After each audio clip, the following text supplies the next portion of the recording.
السلام عليكم ورحمة الله وبركاته. بسم الله الرحمن الرحيم. സ്നേഹമുള്ള സഹോദരന്മാരെ, തിരുമൊഴിമുത്തുകളുടെ 5-ാം ഭാഗത്തിൽ നമുക്ക് ചർച്ച ചെയ്യാനുള്ളത് സാഹോദര്യത്തിന്റെ മഹാത്മ്യത്തെക്കുറിച്ച് മഹാനായ റസൂലുള്ളാഹി സ്വല്ലല്ലാഹു അലൈഹി വസല്ലമ തങ്ങൾ നമുക്ക് പഠിപ്പിച്ചു തന്ന മഹത്തായ ഒരു തിരുവചനത്തിന്റെ ശേഷിച്ച ഭാഗങ്ങളാണ്.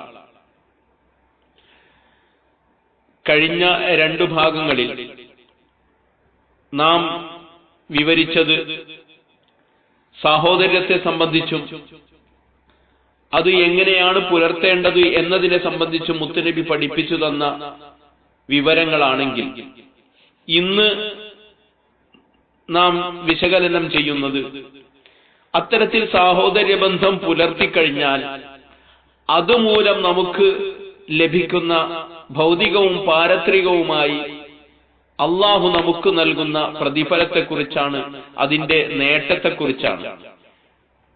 പുണ്യനബി സ്വല്ലല്ലാഹു അലൈഹി വസല്ലമ തങ്ങൾ ആ ഹദീസിന്റെ തുടർച്ചയായി പറഞ്ഞു തരുന്നു, മൻ കാന ഫീ ഹാജതി അഖീഹി കാന അല്ലാഹു ഫീ ഹാജതിഹി. പുണ്യനബി പറയുകയാണ്, ആരെങ്കിലും തന്റെ സഹോദരന്റെ ആവശ്യത്തിലായി കഴിഞ്ഞാൽ, തന്റെ സഹോദരന്റെ ആവശ്യം നിറവേറ്റുന്ന വിഷയത്തിൽ ഒരാൾ പ്രയത്നിച്ചു കഴിഞ്ഞാൽ, കാനല്ലാഹു ഫീ ഹാജതിഹി, അവന്റെ ആവശ്യത്തിൽ അള്ളാഹു ആയി തീരുന്നതാണ്. അവന്റെ ആവശ്യങ്ങൾ വരുമ്പോൾ ആ ആവശ്യങ്ങൾ നിറവേറ്റി കൊടുക്കാൻ സർവശക്തനായ അള്ളാഹു ഉണ്ടാകും. തന്റെ സഹോദരന് ഏതെങ്കിലും വിധത്തിലുള്ള ആവശ്യം വന്നു കഴിഞ്ഞാൽ, അത് സാമ്പത്തികമായ ആവശ്യങ്ങളാകാം, ശാരീരികമായ ആവശ്യങ്ങളാകാം, ഏതുമാകട്ടെ, നന്മയുടെ ഭാഗത്തു നിന്നുകൊണ്ടുള്ള ഏതെങ്കിലും ആവശ്യം തന്റെ സഹോദരന് വന്നു കഴിഞ്ഞാൽ, അവിടെ അള്ളാഹുവിന്റെ പ്രീതി കാംക്ഷിച്ചുകൊണ്ട് ആ ആവശ്യത്തിന് വേണ്ടി, ആ ആവശ്യം നിറവേറ്റുന്നതിന് വേണ്ടി ആരെങ്കിലും പ്രയത്നിച്ചു കഴിഞ്ഞാൽ, അവന്റെ ആവശ്യം നിറവേറ്റാൻ, സർവ ആവശ്യങ്ങളും നിറവേറ്റാൻ കഴിവുള്ള അല്ലാഹു സുബ്ഹാനഹു വ തആല ഉണ്ടാകും.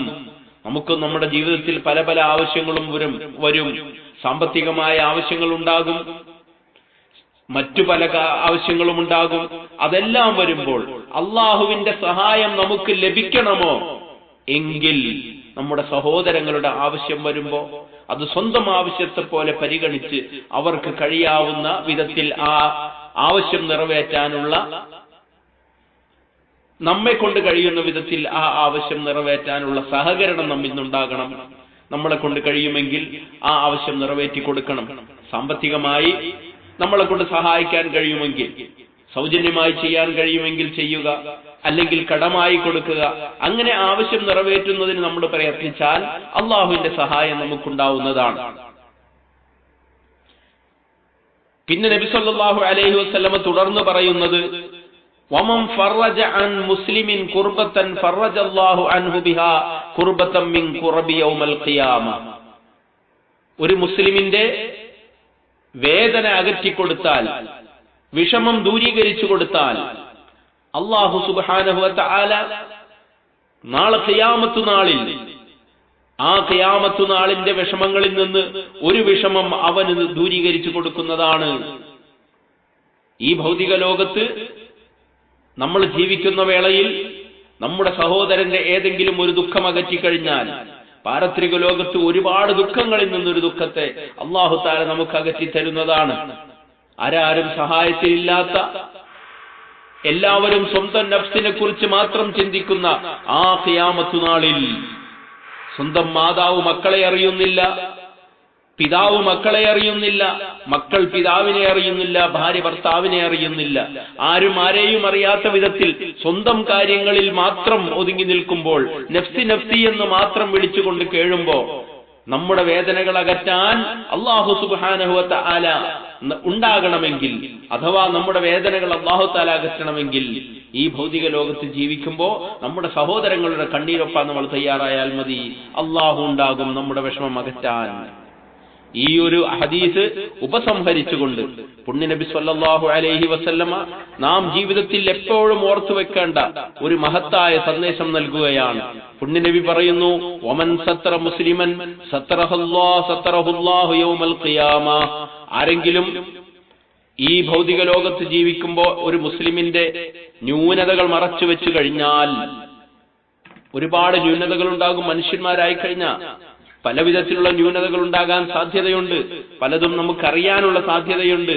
അങ്ങനെ തന്റെ സഹോദരന്റെ, ഒരു മുസ്ലിമിന്റെ ന്യൂനത അറിയുകയും അത് മറച്ചു വെക്കുകയും ചെയ്തു കഴിഞ്ഞാൽ, അതാരോടും പറയാതെ, കൊട്ടിഘോഷിക്കാതെ, പരസ്യപ്പെടുത്താതെ, അത് സ്വന്തം മനസ്സിൽ ഒളിപ്പിച്ചു വെച്ചുകൊണ്ട് തന്റെ സഹോദരനെ നിന്ദ്യപ്പെടുത്താതിരുന്നാൽ, നിസാരപ്പെടുത്താതിരുന്നാൽ, സത്തറഹുല്ലാഹു യൗമൽ ഖിയാമ, ഖിയാമത്ത് നാളിൽ അവന്റെ ന്യൂനതകൾ അല്ലാഹു തആല മറച്ചു വെക്കുന്നതാണ്. ആരാ ന്യൂനത ഇല്ലാത്തവരിവിടെ? ആരുമില്ല, എല്ലാവർക്കും ന്യൂനതകളുണ്ട്. ആ ന്യൂനതകൾ എല്ലാം അറിയുന്ന റബ്ബ് നാളെ നമ്മെ ചോദ്യം ചെയ്യുമ്പോൾ അത് അല്ലാഹു തആല മറച്ചു വെക്കണമെങ്കിൽ നമ്മുടെ സഹോദരങ്ങളുടെ ന്യൂനത നമ്മളും മറച്ചു വെക്കണം. അങ്ങനെ മറച്ചുവെച്ചാൽ നമ്മുടെ ന്യൂനതകൾ എല്ലാം അറിയുന്ന റബ്ബ് യഅലമു ഖായിനത്തൽ അയുനി വമാ തുഖ്ഫി സുദൂർ, ഹൃദയങ്ങളിൽ ഒളിച്ചു വെക്കുന്നതും അതുപോലെ കണ്ണിന്റെ കട്ടുനോട്ടവും എല്ലാം അറിയുന്ന റബ്ബ്, ആ റബ്ബ് സുബ്ഹാനഹു വ തആല നമ്മുടെ ന്യൂനതകൾ മറച്ചു വെക്കുന്നതാണ്. അർഹമുർ റഹീമായ റബ്ബ് ഈ ഒരു ഹദീസിൽ നിന്ന് പ്രചോദനം ഉൾക്കൊണ്ടുകൊണ്ട് നന്മയിലൂടെ ജീവിക്കാൻ, സാഹോദര്യത്തിലൂടെ വർത്തിക്കാൻ നമുക്ക് ഏവർക്കും തൗഫീഖ് നൽകട്ടെ. ആമീൻ യാ റബ്ബൽ ആലമീൻ. അസ്സലാമു അലൈക്കും വറഹ്മത്തുള്ളാഹി.